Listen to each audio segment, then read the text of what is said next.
तिनं आत्महत्या केल्याची घटना घडलेली आहे. आणि काल एसटीएन बरोबर माझी अर्धा तास चर्चा झाली लागली. त्याचं म्हणणं असं आहे की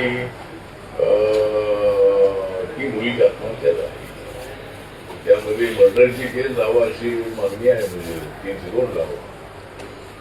पण त्याचं म्हणणं असं आहे की 302 लावण्यासाठी जर असं काय आपण केलं तर कोर्टामध्ये टिकणार नाही. परंतु आत्महत्या म्हणजे आत्महत्येला जबाबदार असणाऱ्यांना 2 लोकांना पकडलेला आहे. आतापर्यंत जे जेलमध्येच आहे. अशा घटना घडू नयेत यासाठी मी HRD मिनिस्टर धर्मेंद्र प्रधान यांना भेटणार आहे. आणि अशा नवोदय विद्यालयामध्ये अशी मारहाण करणं ही बाब चुकीची आहे. काही चूक एखादी केली असेल तर तक्रार करायला हरकत नाही आहे, पण मारहाण करणं, डायरेक्ट फिजिकली मारहाण करणं हे अत्यंत चुकीचं आहे. आणि त्यामुळं त्यांना ज्याने असं केलेलं आहे त्यांना सजा मिळाली पाहिजे. आणि अशी माहिती मिळाली की ज्यावेळेला ते मारहाण करत होते त्यावेळेला ते एकदम अशी मुलगी एकदम तिच्या डोळ्यात पाणी येत नव्हतं आणि अशी एकदम ती झाली होती, कारण तिच्यावर चोरीच आरोप करण्यात आला होता, पण तिने चोरी केली नव्हती. म्हणून तिला एकदम असा राग आला की मी असं केलेलं नसताना माझ्यावर असा आरोप आलेला आहे.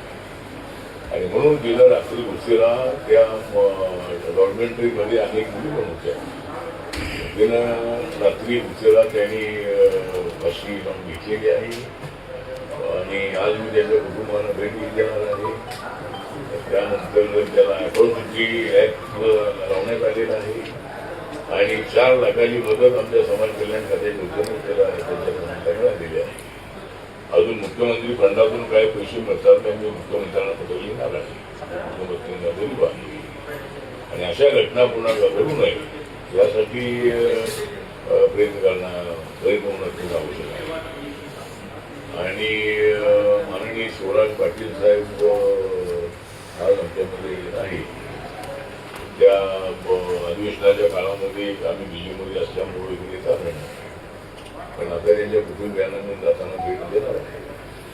आणि नंतर किलारीमध्ये एक आमची धम्म परिषद आहे. आणि संध्याकाळी 5 वाजता अहमदपूरमध्ये RPIची